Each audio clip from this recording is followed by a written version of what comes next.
ముఖ్యమంత్రి నారా చంద్రబాబు నాయుడు స్వచ్ఛ ఆంధ్ర స్వర్ణాంధ్ర విజన్ లో భాగంగా మన ఒంగోలును గ్రీన్ ఒంగోలు గా చేసే లక్ష్యంగా మన ఒంగోలు శాసనసభ్యులు దామచర్ల జనార్దన్ రావు ఆధ్వర్యంలో ఒంగోలు మున్సిపల్ కార్పొరేషన్ వారు ఒంగోలు నగరంలోని 8 ప్రధాన రహదారుల యందు 10 కళాశాల విద్యార్థులు విద్యార్థినులతో జియో ట్యాగింగ్ ద్వారా ఒకే రోజు 5000 మొక్కలు నాటే కార్యక్రమం సందర్భంగా కళాశాలల నుంచి వాళ్ళ ఇష్టంతో ఈ కార్యక్రమాన్ని నిర్వహించాలి.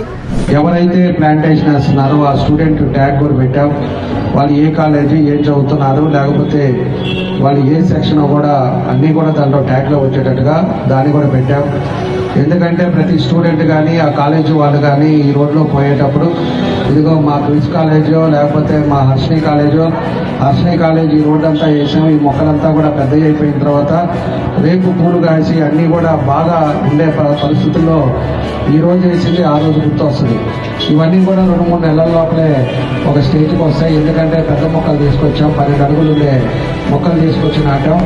ఇవన్నీ కూడా ఎవరైతే వేసారో ఆ కాలేజీ వాళ్ళు కూడా దాన్ని కొంచెం జాగ్రత్తలు తీసుకోవాల్సిన అవసరం.